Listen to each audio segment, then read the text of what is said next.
So tell us, who is being hurt? This is interesting. Who's being hurt by the natural gas boom? Yeah, well, it's it's good old-fashioned price competition. Yeah. So if you imagine Apple, say Apple cut the price of an iPad in half this afternoon, that would have all sorts of implications for Samsung and for Amazon. And for me buying 4 or 5 and of for them. you, yeah, definitely. This afternoon. Yeah, mine would be on order. And it's the same with natural gas. If the price of natural gas plummets, then it has competition, it has competitive pressures, particularly on coal miners, because natural gas and coal are the two biggest forms of energy that we use to generate electricity. And we've seen over the past decade a steady shift towards gas and away from coal, but there's still, gas is still maybe about a quarter of the energy mix, and coal is still almost up around half.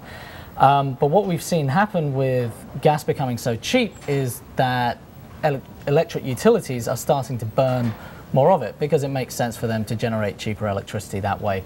So on Friday we saw Alpha Natural Resources, which is one of the biggest coal miners here, announce that it was going to cut output of coal, basically because the market for it is shrinking in the US. And what we've seen over the past year in particular is coal miners doing a couple of things. One is they're ramping up exports as quickly as they can. Now they face a bit of difficulty with that because traditionally about half of America's coal exports go to Europe, and as you know, Europe's got a few problems of its own at the moment. Yeah, just a little bit. Right, and the other thing they've been doing is they've actually been buying coal mines overseas. We've seen a couple of deals in places like Australia, basically because coal miners in the US see the writing on the wall.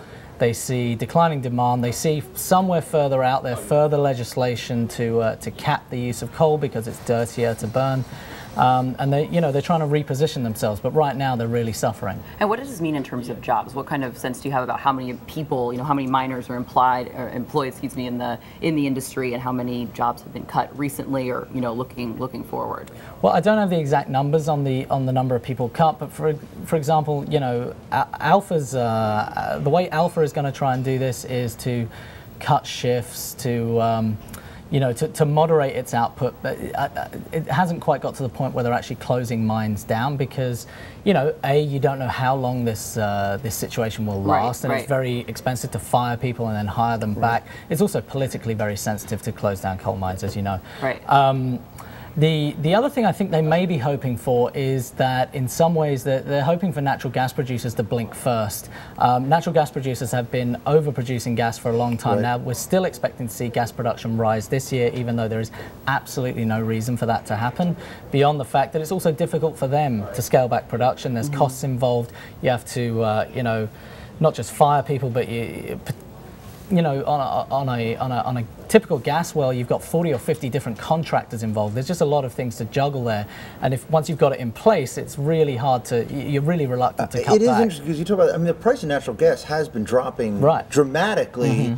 Not going to change, and that sparked a boom in it, and it seems like a situation that would come to a head. Right, and I think it will come to a head this year. I think on the gas side of things, we're going to hit problems later on this year as gas storage reaches the limits of its physical capacity, and people are going to have to start just dumping gas. Now, Citigroup are saying that if the gas price goes below 180, it's currently around 250. If it goes below 180, then really high-cost gas producers really are just going to have to shut down at that point because they won't even be able to meet their cash costs of physically keeping the thing going.